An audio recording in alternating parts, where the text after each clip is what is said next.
Welcome all dear students. आज हम बात करने वाले हैं एसएससी सीजीएल के बारे में काफी डिटेल में। आप में से कई सारे बच्चों ने कमेंट किया था कि एसएससी सीजीएल को लेकर एक डिटेल वीडियो बनाया जाए, क्योंकि इसकी प्रोसीजर में थोड़ा सा कंफ्यूजन होता है। टियर 1, टियर 2, टियर 3 और कुछ पोस्ट के लिए टियर 4 होता है। तो आज की इस वीडियो में आप पूरी जानकारी और अच्छे से चीजें समझ जाएंगे कि क्या क्या इसकी प्रोसेस होती है, इसका सिस्टम क्या होता है। तो आज मैं आपको क्या क्या बताने वाला हूं वो जल्दी से लिस्ट में बता देता हूं। सबसे पहले हम बात करेंगे एसएससी क्या होता है, व्हाट इज एसएससी। फिर हम बात करेंगे एसएससी के एग्जाम कैलेंडर की। फिर बात करेंगे व्हाट इज एसएससी सीजीएल, क्योंकि कई सारी पोस्ट होती हैं पर हम एसएससी सीजीएल एग्जाम के बारे में स्पेसिफिक बात करेंगे। एसएससी सीजीएल के अंतर्गत कौन कौन सी पोस्ट आती है, उनके लिए क्या एज रिक्वायरमेंट है, qualification, fee, scheme of examination, जैसा मैंने कहा tier 1, tier 2, tier 3 and tier 4। अब टियर 4 में कुछ पोस्ट के लिए आपको कॉल किया जाएगा, अदरवाइज डायरेक्ट डॉक्यूमेंट वेरिफिकेशन होगा। तो इसके बारे में काफी अच्छे से आपको बताऊंगा कि क्या सिस्टम रहेगा। फिर हम बात करेंगे डिटेल्ड सिलेबस के बारे में, सारे सब्जेक्ट्स में क्या क्या टॉपिक्स आपको पढ़ने हैं, नेगेटिव मार्किंग का क्या सिस्टम होता है, स्किल टेस्ट और कंप्यूटर प्रोफिशिएंसी टेस्ट, इसके लिए कौन कौन सी पोस्ट होती है और इसमें क्या क्या चीजें मांगी जाती है और आपको क्या करना होता है बेसिकली, वो मैं आपको बताऊंगा। फिर कट ऑफ, हम लास्ट ईयर के कट ऑफ पर डिस्कस करेंगे।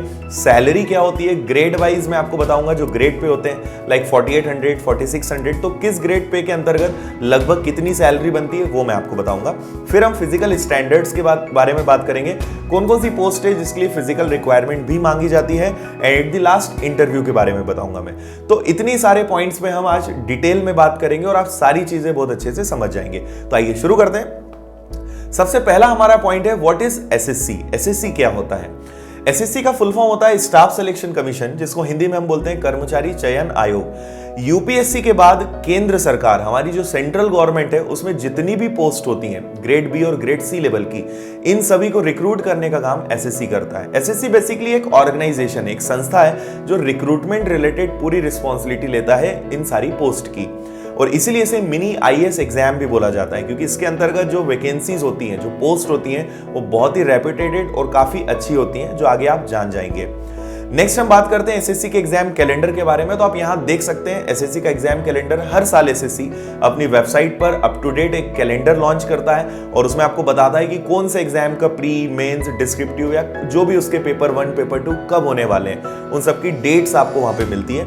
बेसिकली एसएससी साल में 4 से 5 बड़े एग्जाम्स लेता है, जैसे पहला एसएससी सीजीएल होता है, दूसरा एसएससी सीएचएसएल होता है, फिर मल्टीटास्किंग का एक एग्जाम होता है, सीपीओ, दिल्ली पुलिस, एसआई और अलग अलग पोस्ट के होते हैं पुलिस के अंतर्गत, और इलेक्ट्रिकल, मैकेनिकल, टेक्निकल भी बहुत सारे एग्जाम्स होते हैं। तो ये बड़े बड़े एग्जाम्स एसएससी साल में एक बार लेता है। इसका आपको जो कैलेंडर है उसकी लिंक आपको डिस्क्रिप्शन में मिल जाएगी, आप डाउनलोड कर सकते हैं, या एसएससी की वेबसाइट पे जाके भी आप वहां से डाउनलोड कर सकते हैं। नेक्स्ट हम मेन पॉइंट पर आते हैं कि एसएससी सीजीएल क्या है। एसएससी सीजीएल मतलब कंबाइंड ग्रेजुएट लेवल। इसके लिए मिनिमम क्वालिफिकेशन सिर्फ ग्रेजुएशन होती है, किसी भी सब्जेक्ट से हो, कोई परसेंटेज की लिमिट नहीं होती है, और इसके अंतर्गत बहुत बड़े बड़े पद जो हैं हमारे यूपीएससी के बाद जितने बड़े सेंट्रल गवर्नमेंट के पद बचते हैं वो सारे एसएससी सीजीएल के अंतर्गत आते हैं। तो मैं आपको जल्दी से सारी पोस्ट और उनकी लिस्ट बता देता हूं। इसको आप थोड़ा ध्यान से वीडियो को पॉज करके आप इनको अच्छे से स्टडी करिएगा। जैसे फर्स्ट चार्ट आप यहां पे देख सकते हैं, आपको नेम ऑफ पोस्ट दिखाई देगा, ये किस मिनिस्ट्री, डिपार्टमेंट या ऑफिस के अंतर्गत आता है, classification grade B, grade C किस ग्रेड के अंतर्गत है, ग्रेड पे क्या है, और आप सभी पोस्ट का अलग अलग एज भी देख पाएंगे। तो ये जो मैं आपको बता रहा हूं ये लास्ट 2018 का जो नोटिफिकेशन था, तो लास्ट 2018 में टोटल 33 पोस्ट, 33 प्रकार की पोस्ट के लिए एसएससी सीजीएल कंडक्ट किया गया था। कभी कभी कम ज्यादा वैकेंसीज होती रहती हैं, बट लास्ट टाइम की 33 पोस्ट की लिस्ट है। तो आप वीडियो को रोककर अच्छे से स्टडी कर लीजिए कि आप किस एग्जाम को, किस पोस्ट को टारगेट कर रहे हैं और उसके लिए क्या सैलरी रहेगी, एज की रिक्वायरमेंट क्या है, सारी चीजें। बाकी आगे हम एग्जाम प्रोसीजर और सारी चीजों की बात करने वाले हैं। नेक्स्ट अब हम बात कर लेते हैं एज क्या रहेगी इसके लिए। तो देखिए, जैसा मैंने आपको लिस्ट में बताया, आप इंडिविजुअली हर पोस्ट के आगे देख सकते हैं कि मिनिमम और मैक्सिमम एज क्या होती है। कुछ पोस्ट की मिनिमम 18 ईयर्स है, कुछ के लिए 21 ईयर्स है, और मैक्सिमम जो एज है 30 ईयर्स है, कुछ के लिए 28 ईयर्स भी है। तो आप चार्ट में अच्छे से देख पाएंगे।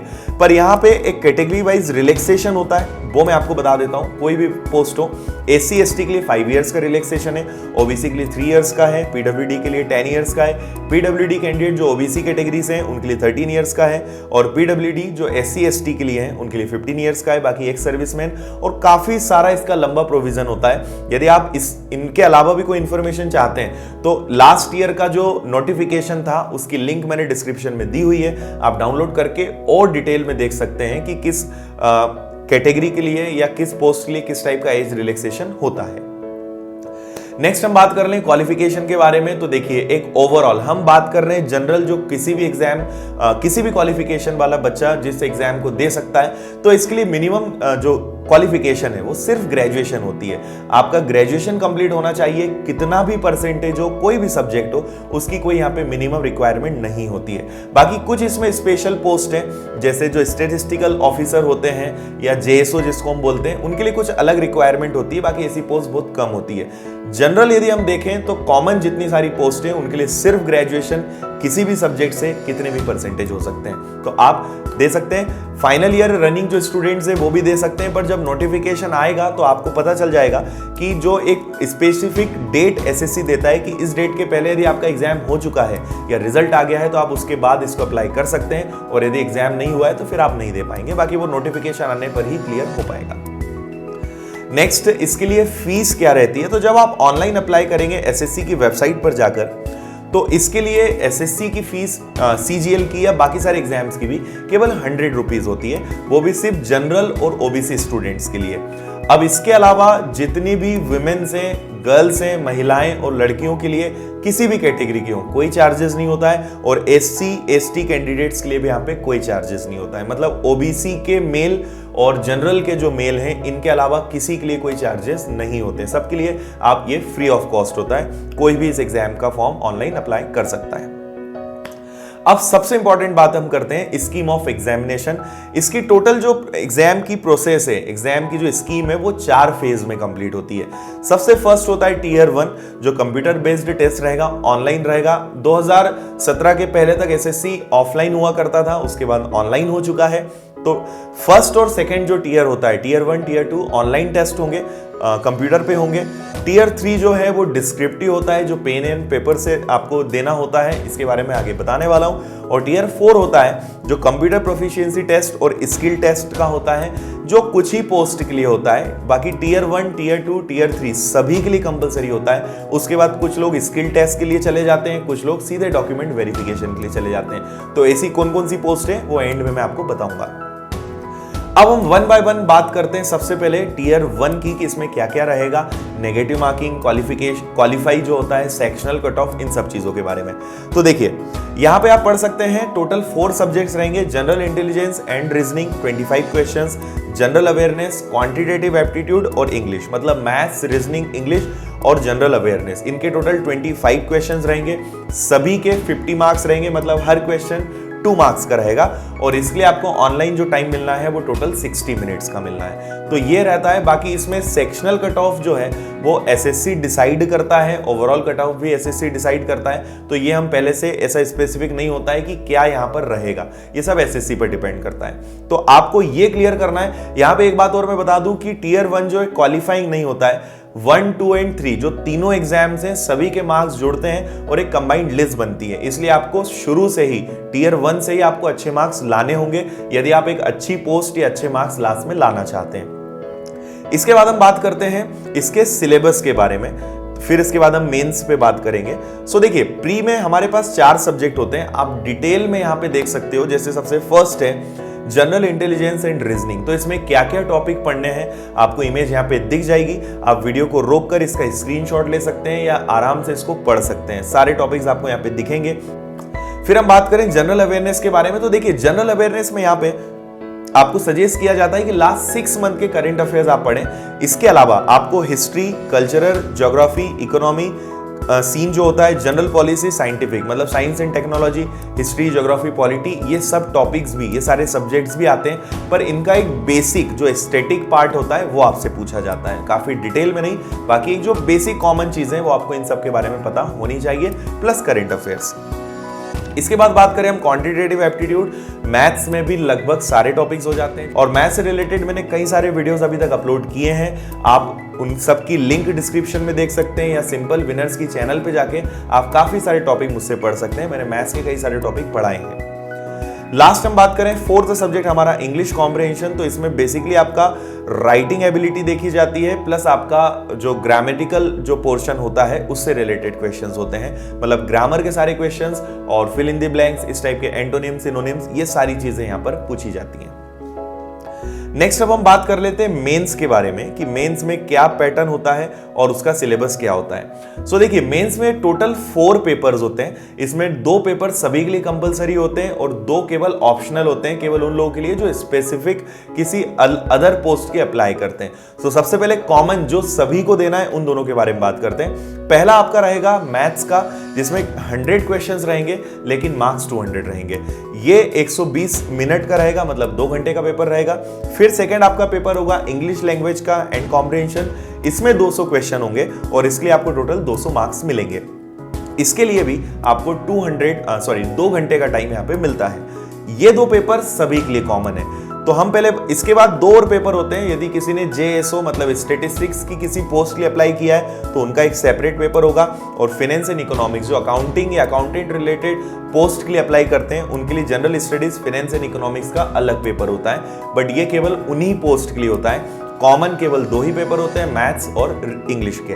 अब मैथ्स और इंग्लिश का जो सिलेबस है वो ऑलमोस्ट सेम होता है। जो प्री में आता है वही मेंस में आएगा, पर मेंस में थोड़ा सा इनका क्वेश्चंस का लेवल बढ़ जाता है। तो मैं आपको फिर से यहाँ पे लिस्ट दिखा देता हूँ, आप यहाँ से अच्छे से देख लीजिए। टॉपिक ऑलमोस्ट सेम है, बस यहाँ पे मेन डिफरेंस आता है लेवल का। इसके बाद हम देखें इंग्लिश, तो इंग्लिश भी सेम रहेगा यहाँ पे। सो स्टूडेंट्स, अभी तक हमने बात करी टियर 1 और टियर 2 के डिटेल सिलेबस के बारे में और सब्जेक्ट्स के बारे में। अब कुछ इंपॉर्टेंट बातें और कर लें, जैसे नेगेटिव मार्किंग। सो प्री में आपकी जो नेगेटिव मार्किंग होती है वो 0.50 की होती है, आप यहाँ देख सकते हैं। मतलब हर क्वेश्चन जो है वो 2 मार्क्स का होता है और उस पर 0.50 की मार्किंग होगी नेगेटिव, मतलब ऑलमोस्ट 1/4 नेगेटिव मार्किंग ही है। मेन्स में भी सेम रहता है, पर इंग्लिश में 0.25 नेगेटिव मार्किंग रहेगी। इसके अलावा मैथ्स और बाकी 2 पेपर्स में 0.50 की मार्किंग होती है। पेपर 1 और 2 सभी के लिए कंपलसरी होता है मेंस में, लेकिन पेपर 3 केवल उन्हीं के लिए रहेगा जिन्होंने JSO जूनियर स्टैटिस्टिकल ऑफिसर के लिए अप्लाई किया है, और इसके लिए स्पेशल एजुकेशनल क्वालिफिकेशन भी मांगी जाती है, तभी आप इसका एग्जाम दे सकते हैं। और पेपर 4 जो है, जैसा मैंने आपको बताया, फाइनेंस एंड इकोनॉमिक्स का पेपर होता है। ये केवल उन्हीं के लिए रहेगा जो असिस्टेंट ऑडिट ऑफिसर या असिस्टेंट अकाउंटेंट ऑफिसर के लिए प्रेफरेंस देते हैं। बाकी लोगों के लिए ये पेपर्स नहीं होते हैं। नेक्स्ट अब हम मूव करते हैं स्कीम नंबर 3, मतलब जो हमारा टियर 3 होता है, जो डिस्क्रिप्टिव एग्जाम होता है। सो देखिए, आप यहाँ पे देख सकते हैं डिस्क्रिप्टिव पेपर जो है वो total pain in paper mode का रहेगा। इसके टोटल 100 मार्क्स रहेंगे और ये हिंदी या इंग्लिश 2 ऑप्शन आपके पास रहेंगे। आप हिंदी में भी दे सकते हैं, इंग्लिश में भी दे सकते हैं। इसको आपको पूरा लिखना होगा। टोटल 1 घंटे का टाइम आपको इसके लिए मिलता है। इसमें क्या क्या रहेगा, तो इसमें एसे राइटिंग मतलब निबंध रहता है, प्रेसिज राइटिंग, शॉर्ट में आपको प्रेसिज राइटिंग करनी होती है, एप्लीकेशन राइटिंग होता है, तो वो आपको वहीं पर बताया जाता है। आपको लिखना रहेगा रिटर्न में सारा with pen and paper. 100 marks का ये रहेगा और ये भी सभी पोस्ट के लिए कंपलसरी होता है। सो टियर 1, टियर 2, टियर 3 ये सभी एग्जाम सभी के लिए कंपलसरी होते हैं। यहां से फिर आपकी फाइनल मेरिट लिस्ट बनती है और कुछ जो पोस्ट आपकी प्रेफरेंस के अकॉर्डिंग यहाँ पे 2 और अलग एग्जाम्स होते हैं, पर वो सभी के लिए नहीं होते हैं। यहाँ से 3 चीजें होती हैं। या तो आपने टियर 1, टियर 2 और टियर 3 क्वालिफाई कर लिया है तो आपको डायरेक्ट डॉक्यूमेंट वेरिफिकेशन के लिए बुलाया जाएगा और उसके बाद आपका फाइनल सिलेक्शन हो जाएगा, या आपका एक फिजिकल टेस्ट होगा उसके बाद आपका फाइनल सिलेक्शन होगा, या एक स्किल टेस्ट और टाइपिंग टेस्ट होता है उसके लिए आपको बुलाया जा सकता है। तो अब मैं आपको ये बता दूं कि इसके लिए किन किन कैंडिडेट्स को या किस पोस्ट के लिए इन एग्जाम्स के लिए बुलाया जाता है, फिजिकल स्टैंडर्ड जो है किन पोस्ट के लिए होता है। तो आप समझ ही गए होंगे, टियर 4 सभी के लिए कंपलसरी नहीं होता है, इसमें कंफ्यूज मत होइएगा, बहुत सारे बच्चे इसमें कंफ्यूज हो जाते हैं। सो देखिए, हमने बात करी अभी टियर 1, 2, 3 की, तो आप यहां देख सकते हैं टियर 4 में 2 टेस्ट होते हैं बेसिकली। एक कंप्यूटर प्रोफिशिएंसी टेस्ट होता है और एक डेटा एंट्री स्किल टेस्ट होता है जिसे DEST शॉर्ट में बोलते हैं, और कंप्यूटर प्रोफिशिएंसी टेस्ट जिसे CPT बोलते हैं। आप यहां पढ़ सकते हैं, if a candidate does not appear in skill test or fails to qualify the skill test, he or she will be eligible will not be eligible for the post where CPT DEST are required. इसमें appear होना compulsory है, इसमें कोई marks नहीं होते, केवल qualifying nature की exams है। बट आपने जिन पोस्ट के लिए अप्लाई करा है, यदि वो इस कैटेगरी में आते हैं टाइपिंग टेस्ट और कंप्यूटर टेस्ट के, तो आपको देना ही होगा। आगे मैं आपको बता देता हूं डेटा एंट्री टेस्ट के बारे में। सो देखिए, ये किस पोस्ट के लिए होता है? ये होता है for the post of tax assistant. अब ये टैक्स असिस्टेंट किस किस में? सो central excise and income tax data. अब यहां पर डेटा एंट्री स्पीड टेस्ट जो है वो 8000 की depression per hour on computer होता है। ये अगेन कंप्यूटर पर रहेगा। अब यहां पे कई बच्चे कंफ्यूज होते हैं कि 8000 की डिप्रेशन पर आवर मतलब क्या होता है। तो इसको आसान भाषा में कहें तो आपको 1 घंटे में ऑलमोस्ट 8000 की प्रेस करना है, मतलब 8000 बार कीज दब जानी चाहिए 1 घंटे में। और ये केवल 15 मिनट का टेस्ट होगा, मतलब आपका 2000 की डिप्रेशन आपको करके बताना है वहां पे। और यदि हम इसको कन्वर्ट करें, हमें जनरली वर्ड्स पर मिनट की आदत है, तो यदि हम इसको की डिप्रेशन को वर्ड्स पर मिनट में कन्वर्ट करें तो अराउंड 25 वर्ड्स पर मिनट होता है। थोड़ा ये वेरी कर सकता है, हिंदी और इंग्लिश अलग अलग, बाकी अराउंड 25 वर्ड्स पर मिनट की स्पीड यहाँ पे मांगी जाती है, जो अल्टीमेटली की डिप्रेशन पर मिनट बनता है। तो जो टैक्स असिस्टेंट के लिए है उनका डेटा एंट्री टेस्ट होना है। इसके बाद सेकंड होता है कंप्यूटर प्रोफिशिएंसी टेस्ट। इसमें 3 टाइप की चीजें आपकी चेक की जाएंगी: वर्ड प्रोसेसिंग, स्प्रेडशीट जिसे हम एक्सेल बोलते हैं, and generation of slides, power point presentation जो होता है। ये तीनों चीजों को आपको ऑपरेट करके बताना है। ये किन किन पोस्ट के लिए होना है तो आप पढ़िए। Assistant section officer of CSS, assistant section officer ME मतलब ministry of external affairs, assistant in serious fraud investigation office under the ministry of corporate affairs, and assistant GSI in the ministry of mines. तो इन post का यदि preference आपका है तो इनके लिए आपका CPT होगा वहां पर। यहां पे आप एक और चीज पढ़ लीजिए, no exemption from CPT is allowed for any category of PW candidate. मतलब आप यदि PW कैंडिडेट्स भले हो पर आपको ये एग्जाम क्वालिफाई करना ही होगा। और CPT will not B qualifying nature, will be of qualifying nature, मतलब ये भी क्वालिफाइंग ही रहेगा। तो डेटा एंट्री और CPT ये दोनों क्वालिफाइंग एग्जाम्स हैं, सिर्फ क्वालिफाई करना है, इनके मार्क्स ऐड नहीं होते हैं। चलिए, अब हमने यहां तक सारी बातें कर ली। अब बात कर लेते हैं कट ऑफ के बारे में कि इसका कट ऑफ क्या जाता है। तो मैं आपको एक पूरी लिस्ट दिखा देता हूं काफी डिटेल में। पर कट ऑफ के पहले हम फिजिकल स्टैंडर्ड्स की बात कर लें, फिर कट ऑफ की बात करते हैं। तो यहाँ पे कुछ ऐसी पोस्ट है जिनमें फिजिकल टेस्ट अलग से होगा। आप फिर से यहाँ पे देखिए, physical standards for the post of inspector, central excise examiner, preventive officer, inspector of sub inspector in CBN। In post के लिए फिजिकल स्टैंडर्ड्स हैं। मेल कैंडिडेट्स के लिए आप हाइट देख सकते हैं और फिजिकल टेस्ट होगा वॉकिंग का और साइकिलिंग का। इसके बाद आप यदि फीमेल कैंडिडेट है उसके लिए हाइट की और वेट की क्या रिक्वायरमेंट है वो आप देख लीजिए, एंड वॉकिंग और साइकिलिंग की क्या रिक्वायरमेंट है वो। इसके अलावा यदि physical standards for the post of sub inspector in CBI, central bureau of investigation की बात करें तो आप हाइट देख सकते हैं मेन और विमेन की। इसके अलावा चेस्ट यहाँ पे रहेगा, और विजन आपके लिए क्या रिक्वायरमेंट है, चश्मा यदि लगा है तो कितने पॉइंट तक का होना चाहिए वो आप यहाँ देख सकते हैं। And last, physical standard for the post of sub inspector in national investigation agency. इसके लिए हाइट, चेस्ट और विजन आप यहाँ पे देख सकते हैं कि मिनिमम उसके लिए क्या रिक्वायरमेंट है। चलिए, अब हम बात कर ले फाइनल कट ऑफ के बारे में। तो मैं आपको एक लिस्ट दिखा देता हूं और कुछ अच्छे फैक्ट्स बता देता हूं। देखिए, 2016, 17 और 18 के जो नोटिफिकेशंस थे और जो SSC CGL के एग्जाम्स हुए हैं, आपको जानकर आश्चर्य होगा 2017 में 38 लाख लोगों ने अप्लाई किया था। अपीयर केवल 14 लाख लोग इसमें हुए थे, जो कि अराउंड 38% था। Number of candidate qualified in tier 1 1,49,000, मतलब ऑलमोस्ट 1.5 लाख बच्चे क्वालिफाई हुए थे टीयर 1 के लिए, जो 10% था। और वैकेंसीज 2016 की टोटल 10,000 थी। और टीयर 1 का जो कट ऑफ था अनरिजर्व्ड के लिए वो 137 गया था आउट ऑफ 200। 2017 में ये थोड़ा सा चेंज हुआ था। फिर आप देख लीजिए 30 लाख लोगों ने अप्लाई किया था। टीयर 1 में 1,89,000 लोग सिलेक्ट हुए थे, और वैकेंसीज हालांकि उस साल कम थी, 8,125। 2018 का जो नोटिफिकेशन था उसमें केवल 25,97,000 लोगों ने अप्लाई किया था। 8,37,000 केवल अपीयर हुए थे, 1,50,000 लोग सिलेक्ट किए गए थे, और अभी तक इसकी वैकेंसीज कितनी 2018 की थी ये नोटिफाइड नहीं किया गया है, ये बाद में ही पता चलता है। और कट ऑफ प्री का जो गया था वो अराउंड 137 गया था। अब हम बात कर लें 2017 की ओवरऑल टीयर 1, टीयर 2, टीयर 3। तो आप यहाँ पे डिटेल देख सकते हैं। असिस्टेंट ऑडिट ऑफिसर और JSO को छोड़कर बाकी जो CPT और DEST का जो कट ऑफ आप यहाँ पे है अनरिजर्व्ड OBC, ST और ST का, वो यहाँ पे आप एनालाइज कर सकते हैं कि किसके लिए कितना कितना कट ऑफ गया था। तो आप वीडियो को रोक कर अच्छे से स्टडी कर सकते हैं, इसमें सारे पेपर्स इंक्लूडिंग हैं।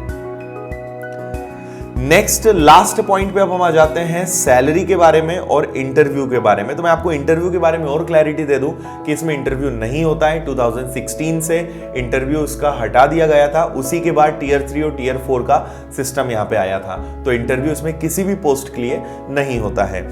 लास्ट हम बात करें अब सैलरी के बारे में, तो देखिए मैं ग्रेड पे के अकॉर्डिंग, क्योंकि सैलरी बहुत सारे फैक्टर्स पर वेरी करती है, वो DA हो सकता है और सिटी हो सकती है, तो मैं एक अप्रॉक्स आपको बता रहा हूं कि यदि 4800 ग्रेड पे वाली वैकेंसी है, पोस्ट है, तो उनकी सैलरी अराउंड 60 से 65,000 के आसपास होती है। 4600 ग्रेड पे वालों के लिए अराउंड 58,000 सैलरी होती है। 4200 ग्रेड पे यदि है तो उसके लिए अराउंड 40,000 सैलरी होती है। 2800 ग्रेड पे है तो अराउंड 30 से 35,000 सैलरी होती है। और 24,000 का ग्रेड पे है सो अराउंड 25 से 30,000 के आसपास की सैलरी बनती है। बाकी ये सारी चीजें डिपेंड करती है बाकी उस समय की पे कमीशन पर और महंगाई भत्ते पर। सो ये एक एवरेज मैंने आपको बताया जिस पर सारी वैकेंसीज डिपेंड करती है। सो स्टूडेंट्स, मुझे लगता है कि अब आपको SSC CGL के बारे में सारी चीजें अच्छे से समझ में आ गई होंगी। स्टिल यदि कोई डाउट है तो आप कमेंट कर सकते हैं, मैं नेक्स्ट वीडियो में आपके डाउट्स क्लियर जरूर कर दूंगा। और आपको ये वीडियो कैसा लगा ये भी जरूर बताइए। आपने यदि अभी तक मेरा टेलीग्राम ग्रुप ज्वाइन नहीं किया है तो आप उसे ज्वाइन कीजिए, उसकी लिंक आपको डिस्क्रिप्शन में मिल जाएगी, या आप टेलीग्राम पे जाके सिंपल सर्च कर सकते हैं विनर्स इंस्टीट्यूट इंदौर। हमारे टेलीग्राम पे 2 ग्रुप हैं, एक तो सारी इंफॉर्मेशन से रिलेटेड है और एक डाउट क्लियरिंग ग्रुप और है जिसका नाम है विनर्स डाउट क्लियरिंग ग्रुप। तो आप इसे भी सर्च करके यहां भी जुड़ सकते हैं। यहां पे आप डाउट्स जो भी आपके सब्जेक्ट्स होते हैं स्पेशली मैथ्स के, वो यहां पे क्लियर किए जाते हैं। और बाकी सारी इंफॉर्मेशन आपको जो हमारा फर्स्ट विनर्स इंस्टीट्यूट इंदौर का ग्रुप है उस पर आप जुड़ सकते हैं। तो आप हर चीजों से अप टू डेट रहेंगे। इसके अलावा आप यदि मुझे फेसबुक, इंस्टाग्राम पे फॉलो करना चाहते हैं तो उसकी लिंक भी आपको डिस्क्रिप्शन में मिल जाएगी, आप वहां जाके मुझे फॉलो कर सकते हैं ताकि कोई भी नया अपडेट है वो आपको मिलेगा। एंड एट द लास्ट, यदि आपने अभी तक हमारी चैनल को सब्सक्राइब नहीं किया तो सब्सक्राइब जरूर करिएगा ताकि आपको सारे वीडियो का नोटिफिकेशन एडवांस में मिलता रहे। और मैंने मैथ्स के कई सारे वीडियोस अपलोड किए हैं तो आप उन्हें देखकर, जैसे मिक्सचर एंड एलिगेशन होता है, टाइम एंड डिस्टेंस है, परसेंटेज, प्रॉफिट एंड लॉस, कई सारे वीडियोस मैंने अपलोड किए, तो आप उन्हें देखकर मैथ्स अच्छा और कर सकते हैं। इसके अलावा यदि आपका कोई सजेशन है या आप कोई टॉपिक पढ़ना चाहते हैं तो आप कमेंट करके जरूर बताइए। एंड आई एम श्योर कि वीडियो आपके लिए अच्छा रहा होगा। सो मिलते हैं नेक्स्ट वीडियो में फिर कुछ नई इंफॉर्मेशन के साथ। तब तक थैंक यू।